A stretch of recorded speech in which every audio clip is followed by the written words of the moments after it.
Sometimes, sections of the metro can be closed for a few days or even a few weeks for construction. This can be really frustrating, especially when you have to get on a bus. But it is a good thing, and it can even be fun. Let me explain. Hey everyone, welcome to a brand new Trains Are Awesome video. I'm Tom, and does it ever annoy you when somebody starts out a message with unpopular opinion and then proceeds to say like the most popular opinion you've ever heard? You know what I'm talking about. Anyways, I thought I would share some truly unpopular opinions. My first one, California rolls, Philly rolls, anything like that has no business calling itself sushi, and that should be considered a crime. Number 2, I prefer a DC summer over a Chicago winter. Whoa. You better be careful. Your subscribers are tanking. Okay, how about this one? I don't mind the Shrek redesign. Yeah, you're at 0 subscribers now, man. In that case, here's my most controversial opinion. You know when the metro shuts down because of construction and everybody has to get on a bus? Yeah. I kind of like when that happens. Okay, you need to stop. See, it is really annoying when you can't just take the train to where you want to go. But the construction has a good reason for it. So before you cancel me, let me lay out 3 reasons why I do appreciate when the metro closes for construction. Reasons I appreciate it as a commuter, as a train enthusiast, and as a train advocate. The Washington Metro has 6 lines, 98 stations, and 129 miles of track across Maryland, Virginia, and the District of Columbia. It is a popular system with an impressive post-pandemic comeback and the second highest ridership in the country. But if you come to admire the brutalist architecture on the weekend, well, sometimes you might have to give yourself some extra time. Small sections of the system are closed from time to time to make space for construction and maintenance. Very simply, there are 3 types of line closures: single tracking, weekend closures, and long-term closures. When a project only needs 1 track closed at a time, lines will single track. Train frequencies are reduced, and on the single track section, 1 track will be used by trains traveling in both directions. The longer headways, as well as the holding that is sometimes necessary, can lead to some delays and frustration among passengers, but at least you can still get to any station you need to go to. Weekend and long-term closures are basically the same thing. In both cases, a segment of a line and all the stations on that section will be fully closed. Weekend closures are just for Saturday and Sunday, sometimes a Monday or Friday if there's a holiday. Long-term closures can last weeks, sometimes even months, and they're almost always held in the summer or around the Christmas holiday. The reason these closures almost exclusively happen during weekends, holidays, or the summer is so that it affects the lowest number of riders possible. It's also why, for example, in March, there's usually a period of several weeks when there are no closures. That's the time when a high number of tourists uses the metro to go see the famous cherry blossoms. It's all scheduled so that the smallest number of passengers are inconvenienced. But why do they even need to inconvenience anybody? Why do they need to shut down? Well, it's to keep the metro running smoothly. In order to do that, the metro needs to be maintained properly, and some maintenance can be done overnight during the few hours that the system is closed. But that's not enough time for other projects. Travel back in time with me to 2016. At that point, Metro had been open for 40 years and was suffering from a terrible reputation. Fires, derailments, broken stations, that's what people usually associated with Metro. Frankly, this was deserved. There were many parts of the system that hadn't seen any meaningful maintenance since it had opened. Any maintenance that was performed was done at night or using single tracking. And this led to projects being prolonged for years and new projects just piling up. The incoming general manager, a man named Paul Wiedefeld, said enough. He initiated a project known as SafeTrack, an aggressive maintenance program that squeezed 3 years' worth of safety improvements into 1 year. SafeTrack heavily relied on shutdowns to get all the necessary work done. SafeTrack was completed in 2017, but from that point on, line closures were kept as a tool to continue to keep the metro in a state of good repair. They couldn't just pat themselves on the back and then sit on their hands, let things deteriorate again. What parts do they work on? Well, literally everything. Wiring in the tunnels, wiring in the stations, screens, platform tiles, rail grouts, everything. One of the most prominent and important projects of the past few years has been the Platform Improvement Project. This project renovated the platforms at 20 outdoor stations. I'm talking new tiles, new shelters, new screens, but most importantly, new platforms. Decades of wear and tear had affected the structural integrity of the platforms at these stations. In some cases, they were being held up by nothing more than a few jacks. Thanks to the Platform Improvement Project, these are now a lot safer. What I think is great is that WMATA has easily accessible information online describing what every closure was for. When the northern end of the Green Line closed in summer of 2023, it was to install cable for communications-based train control and rail replacement. When the central segment of the Red Line was closed in the winter of 2023, they renewed the signal and communication systems and replaced those blinking lights that tell you when the train is coming in the platform. They also did other safety-related repairs. And of course, some people might remember the 8 months from September 2022 to May 2023 when the Yellow Line was closed. This was to replace the bearings in the bridge across the Potomac while reinforcing the tunnels leading up to the bridge to prevent water leaking. Now, if you remember the Red Line closure of summer 2024, that was an interesting one because it wasn't a WMATA project that closed the line. Instead, it was the Maryland MTA who was building a mezzanine on top of the Red Line tracks to connect to the future Purple Line. Of course, while the Red Line was closed, WMATA was able to use that opportunity to work at some of the Red Line stations that were closed. So, as a regular commuter and someone who depends on the Metro, there's one reason why I appreciate these closures. It keeps the Metro safe and reliable. And with the proper communication, that's worth a few closures to me. Metro themselves say that by closing stations, which allows contractors to gain 24-hour access to the sites, they can reduce the time a project takes by up to 94%. But as a train enthusiast, there is another reason why I get a kick out of these line closures. It's always fun for me to see trains displaying destinations that are normally not the end of the line, like Red Line trains to Tacoma, Rhode Island Avenue, Gallery Place, or Friendship. Welcome to DC, where you can take a train to Friendship. How about a Blue Line to Arlington Cemetery? Doors open. This is a Blue Line train to Arlington Cemetery. When boarding, move to the center of the car. Arlington Cemetery, last stop. Final destination until Tuesday morning for all lines. Set that. Doors open.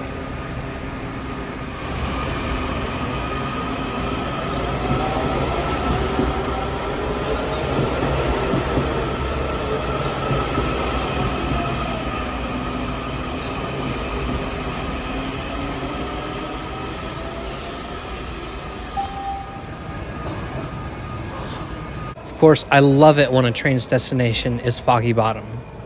Favorite station name. Jokes aside, Foggy Bottom is actually fairly frequently used as a terminus because on both ends of the platform there are switches to allow trains to turn around, and not every station has that. Sometimes, trains will even take branches that they normally don't run on.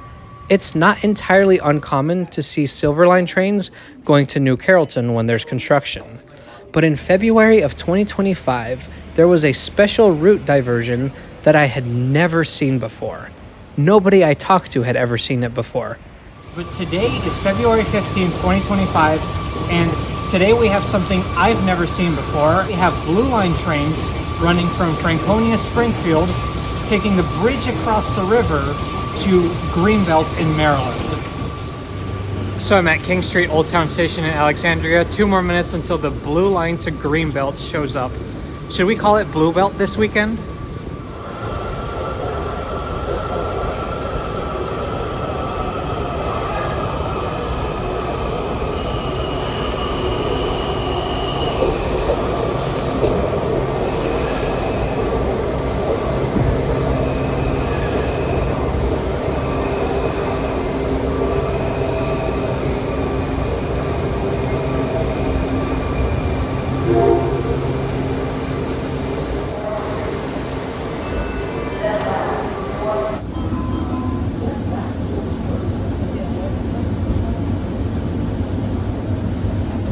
I do this trip very often, but normally after Pentagon, the Blue Line will head to Arlington Cemetery, then Roslyn, and then take a tunnel to DC.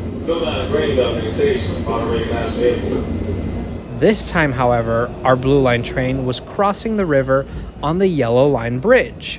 Our next stop was L'Enfant Plaza.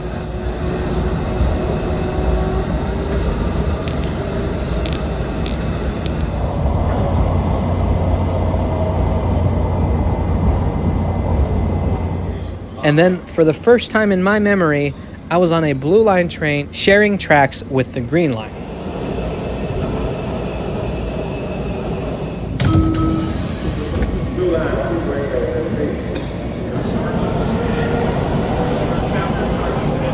So this is Mount Vernon Square. This is as far as the yellow goes always at any time, but we're gonna go beyond this.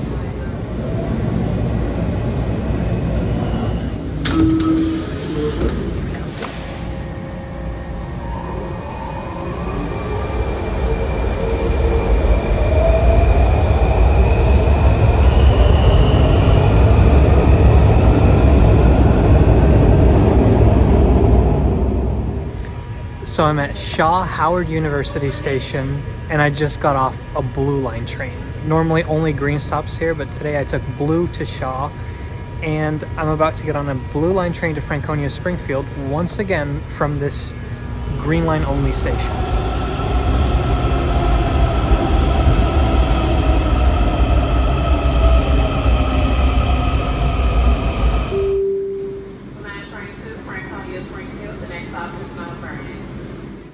Even more surreal was to go to a station like Gallery Place or L'Enfant Plaza and see blue, green, and yellow on the same screens. The reason for the detour was because the Blue Line tracks were closed between Pentagon and Foggy Bottom, and I can't quite figure out why they didn't just split yellow into two branches. If you have a guess, let me know in the comments. If you like the Metro, fun, out-of-the-ordinary detours like this one can be really enjoyable to ride. Let's say there's a line closure, but you have to go to one of the stations that is closed. What do you do when there's no Metro? Well, you'll have to use alternative transportation, which Metro provides. So, summer of 2024, when the Red Line was closed beyond Fort Totten.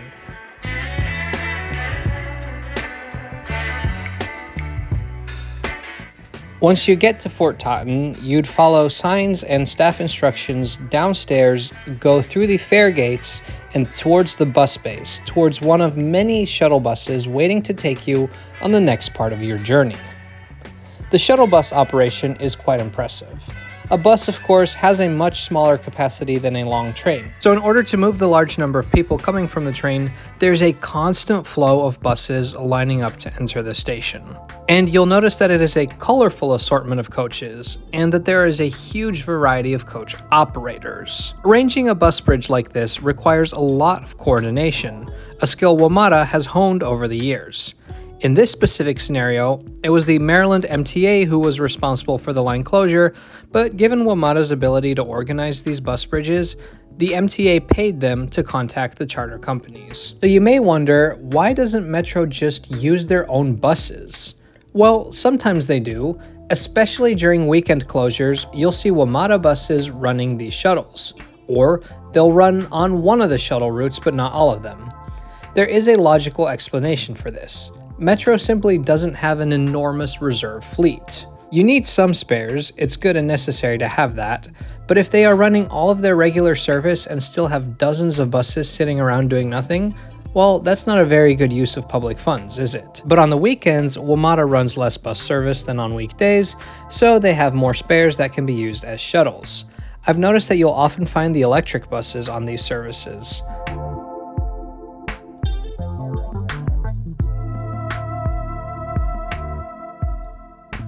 But during extended closures like this one, they will sign contracts with different charter companies to provide the replacement service that they couldn't do with their own fleet.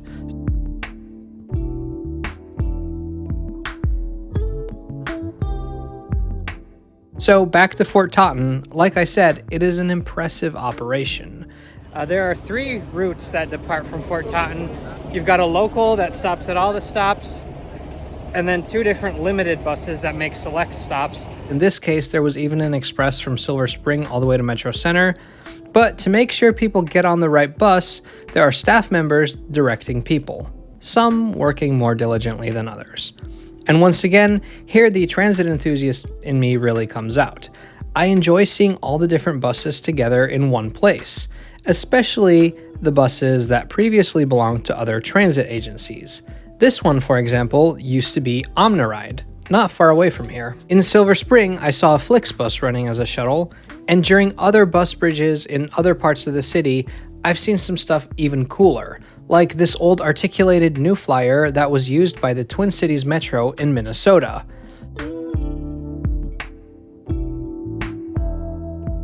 There was also this Gillig demonstration bus, now owned by a charter company based in Memphis, Tennessee. In December of 2024, I saw 2 Gillig Phantoms built in the early 2000s that had previously served the RTS in Gainesville, Florida for almost 2 decades. I really wish I could have taken a ride on them.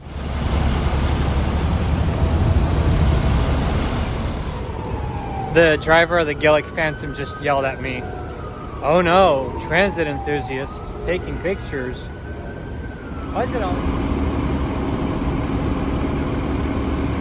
I did, however, get to ride an old bus from Denver, Colorado. I made a whole separate video about it, and you should check it out after you watch this one. Wherever there is an interesting bus replacement service, I usually find myself going for a joyride. I like to see what bus I'll get. Usually, the coach buses are quite comfortable.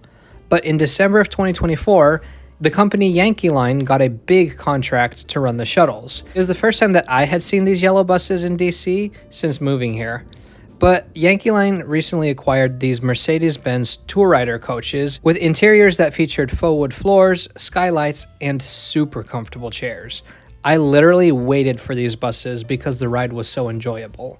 But the bus shuttles also bring me to my third and final point, why I appreciate the metro closures as a transit advocate.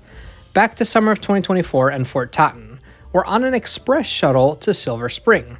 Like I said, with my particular interests, I can see the fun in this, but even I can't deny how unbelievably slow it is.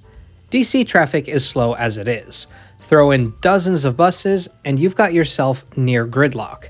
It took me almost 40 minutes to get to Silver Spring, just 2 metro stops away. So I have a good friend who lives in Silver Spring, and he timed himself taking the express from Silver Spring to Metro Center.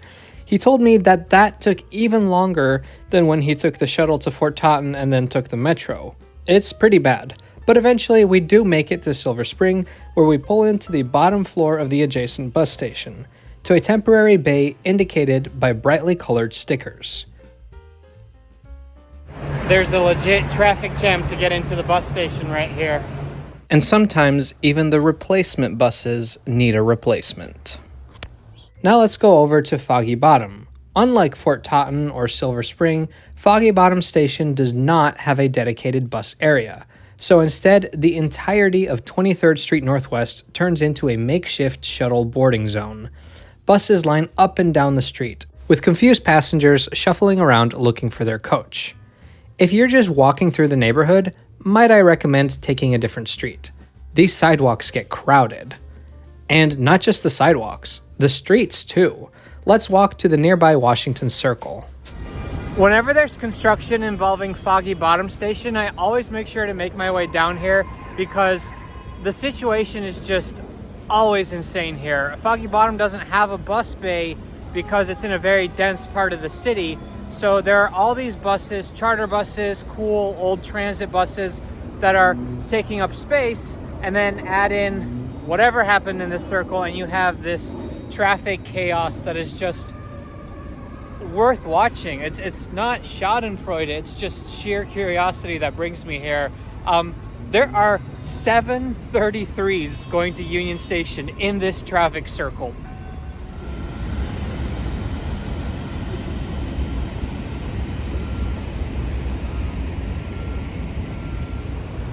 I think a problem is a lot of these buses are using the circle as a turnaround to get to the other side of the street. It is mass chaos. Just look at all the buses.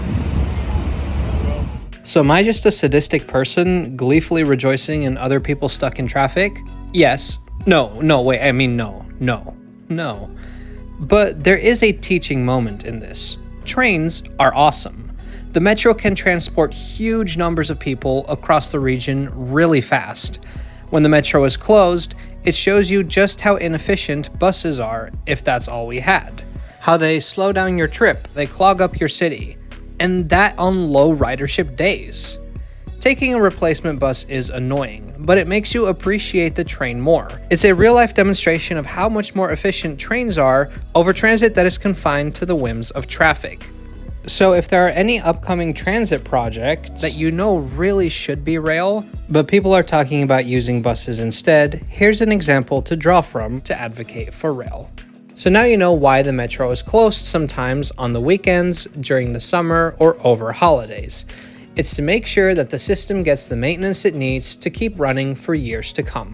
Maintenance that it has not always had. And while it can be annoying, remember, you can have some fun with it, riding trains that go to places they normally don't go to, or finding a cool bus that you've never been on. And most importantly, they just show that the metro is such a valuable asset to Washington, D.C. So there you have it. I hope my unpopular opinion has become a little bit less unpopular, and maybe you can share it with me. Thank you so much for watching today. If you enjoyed this video, please subscribe to Trains Are Awesome. We'll see you next time.